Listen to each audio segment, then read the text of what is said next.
Hey, what's up, guys? It's Tom Clark over at TFC IV MMA, and we are back. I'm wearing my green for Master Sunday. Happy Easter to everyone. I hope y'all had an awesome weekend, but we know why we're here. UFC 287 last night in Miami, and I was very, very wrong. I've been an Alex fan for a little bit now. I'm not going to claim to be some super OG fan, but I did watch him in glory.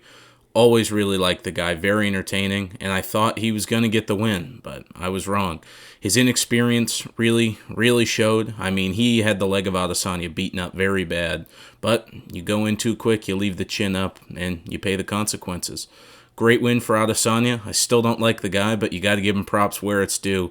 Very impressive performance. But let's dive into the whole card, because this card as a whole was very entertaining.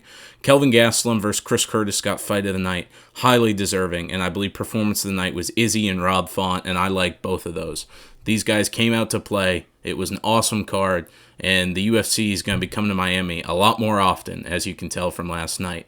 The first fight of the night, you had Sam Hughes going up against Amarim, and Amarim had her in a rear naked choke 2 or 3 times in the first round, and I could not believe Sam Hughes got out. She is one tough lady. I mean, she was locked in several times, that choke, but Sam Hughes kept getting out of it in the first round, and then the second and third, Amarim did gas, and Sam Hughes really put it on her.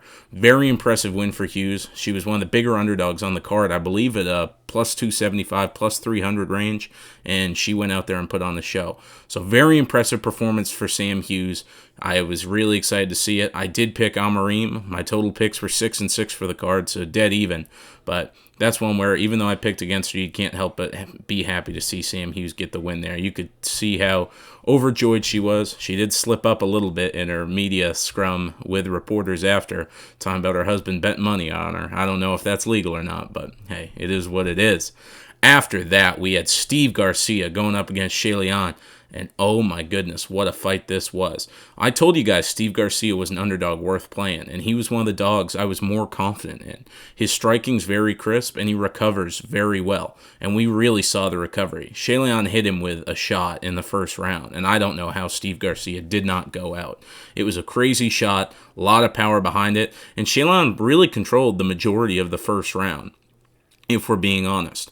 At the end of the first round, though, Garcia did have a really big punch, one that landed very clean, and kind of kept the momentum going into the second round. In the second round, Steve Garcia looked very good, and he landed a teep kick, then uppercut to the body, and it put Shayleon out. You can eat one of those big body shots, and you're gonna crunch up, but you can try and keep going. You can't eat 2, especially to the same spot. It was pinpoint accuracy from Steve Garcia and an awesome performance. Like I had said earlier, he was one of the dogs I was more confident in, and I'm really glad to see him get it done.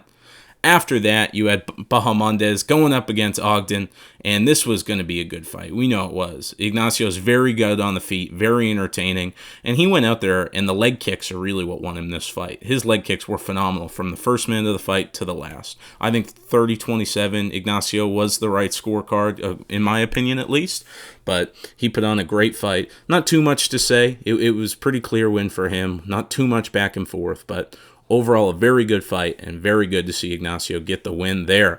Both of those guys had fights fall out and stuff. Ignacio took this one on short notice, and Trey Ogden was scheduled to fight last week at San Antonio, or 2 weeks ago, so good to see both of them get it. After that, you had Lupe Godinez going up against Calvello.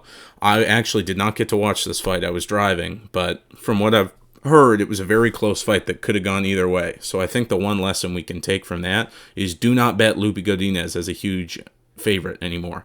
I mean, she lost to Angela Hill, and then this one we really thought stylistically this should be one where if she did what we know she can do, she would be able to win. But from everything I've heard, once again, just poor fight IQ, led to a very close fight that could have gone either way. So not her best performance, but hey, it is what it is. But like I said, don't have the best insight because I didn't get to watch this one. After that, we had a huge fight in the middleweight division. I picked Meerschaert, and I stuck by it. I will say, watching weigh-ins Friday morning, I really almost did an emergency video to change my pick to Joe Pyfer. Joe Pyfer was massive on the scale. And Gerald's a decent sized middleweight, but Joe Pyfer had put on some size, you could tell. And he went out there and put on an awesome performance. I mean, he had an awesome knockout, and they really let Mearshart take more damage than I think they needed to. I mean, I think that fight could have been stopped a whole minute or two before it did. I mean, Gerald was just curled up on the ground for a solid minute and a half. So Joe Pyfer with an awesome performance, another big knockout, and it's going to be interesting to see what you do with him next. Gerald was a test that I really thought was going to be a lot tougher. Gerald didn't even really get to utilize the grappling at all, didn't really go for it. So Joe stuck to the game plan and gets it done. After that, you had Luana Pinheiro going up against Michelle Waterson. This was another one I didn't get to fully watch, but I did catch a little bit of it. I personally scored it to Michelle, but it was a very close fight, so I couldn't be mad. Round 1 was really what it all came down to, and that was an extremely close round. Like I said, I've personally scored it for Waterson, but you cannot be mad at all. It was a very entertaining fight. This whole card, just entertainment factor, was phenomenal. We couldn't have really asked for much better. So Pinheiro does get the split decision win, but both girls can hang their head high on that one. Michelle looked very good, so can't be mad at all. Then we go to the feature prelim of the night. We had Kelvin Gastelum going up against Chris Curtis. Very, very great fight. Fight of the night. Also very, very close fight. So I personally scored it for Curtis, but I may have had the money goggles on only because I bet on him. But it was a good fight. You couldn't ask for anything better. I do think there was a clash of heads that really was a bad optic, and that could have led to Curtis not getting the decision because he was outstriking Kelvin, and he was landing some very big straight lefts.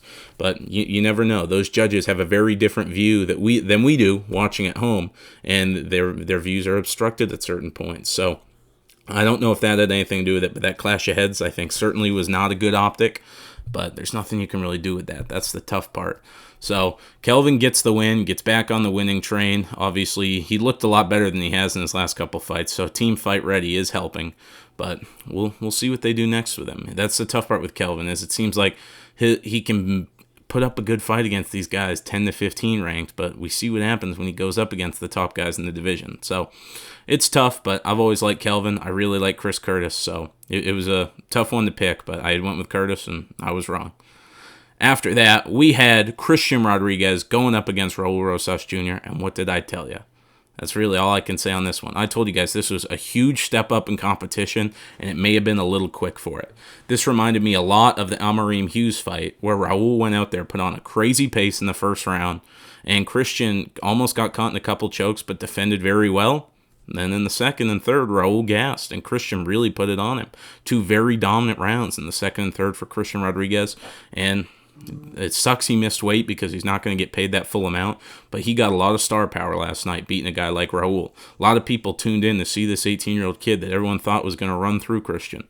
Christian stole a little bit of that star power, so I'm very happy. That was a pick I was pretty confident in, even though he was an underdog, just like the Garcia pick. So excited to see him get it done, and it was a very impressive performance. He showed phenomenal defensive grappling when Raul had his back for several minutes and actually locked in the choke a couple times, but Christian was able to fight the hands, stayed very calm, very composed, and an overall great fight and a great win for Christian Rodriguez. After that, you had Kevin Holland going up against Santiago Ponzinibbio, and it was what we expected. These guys were throwing hands, didn't really go for many takedowns. It was all striking, but you could tell pretty much throughout the whole thing, Kevin Holland had the advantage. And then he gets the late round TKO in the third. Pons tried to protest it and stuff, and live, I thought it was kind of an early stoppage, but once you see the instant replay and you kind of see it in slow motion, the way his head shoots back, face planting on the canvas, I have no issues with it. Kevin Holland runs out there, starts chirping at Dana White, Donald Trump. They didn't even know what he said, apparently, but very good there. And it'll be interesting to see what you do with Kevin Holland. He can beat the guys in that lower tier of the division in the 10 to 15. He's not going to beat those top 10 guys, though. So it's a tough spot, but I'm excited to see what they do with him. He always puts on a fight. He's always entertaining, and that's all you can ask for from certain guys. After that, we had a feature bout in the bantamweight division, and this was one that I told a lot of people, fight of the night potential written all over it. It didn't have the time to go there. I mean, I told you guys in my breakdown, I was rooting for Rob Font because he's a New England guy, like myself, but I really thought Adrian Yanez was going to win.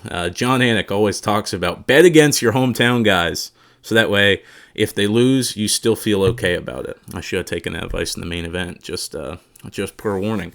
But Rob Font really went out there and had a show-stopping performance. Adrian Yanez did catch him hard early, and I think Rob Font kind of said, hey, I've been caught like this. I've been able to eat him, but I've been losing the fights. So I'm going to go balls to the walls, and I'm going to put it on him. And that's really what Rob Font did. Awesome performance on his part. You love to see it. The guy is so humble. He's had some awesome wins, and then some really tough losses. So very excited to see him get back on the win track, and I cannot wait to see what's next. I love what he called out Davison Figueiredo. I love that fight. Possibly Piotr Jan. Maybe they're trying to put Jan against a little lower tier of competition. Love that fight too. So lots of awesome fights for Rob Font that make sense. So it'll be interesting to see what happens with it. Then we went to the co-main event. Gilbert Burns, Jorge Gamebred Masvidal. I think this is kind of how we all expected. I told you guys Burns by decision was the pick. I didn't think he could finish Maz. And Maz showed, even after the Usman fight, the chin's still there. He ate some big shots from Gilbert that kind of cocked his head back. But he smiled at him, stuck his tongue out, and he proved the warrior spirit we all know Jorge has. I wish they had given him an easier opponent in the 305 so he could have went out on top. But he still showed a lot of heart out there. It was a 30-27, but I mean, rounds 1 and 3 were close until Gilbert got the takedowns. So I don't know. It sucks to see him go. Jorge was always a man of the people, always putting on entertaining fights. He had a real tough run for those of us that have been watching a while. You guys remember when he had that run where he had 3 or 4 controversial decisions in a row. He kind of went away, came back, started finishing fights, and that's when that kind of Masvidal 2.0 that came out and beat Darren Till, beat Ben Askren, kicked Nate Diaz's ass. That was the one that came out from there. So it was a phenomenal career for Jorge. I'm glad he got to hang it up at home. His kid's in the octagon, and he's going to do full-time promotion now. I mean, and I wish the best to him. His last boxing card, I didn't get to watch all of it because I was tired. I fell asleep, but you can tell it's doing well for him. So I'm really excited to see that and see what's next for Jorge.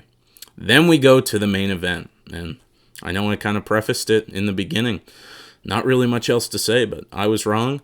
I really thought the mental aspect would play heavily in this fight, especially with Adesanya in the last fight where he fought an almost perfect fight.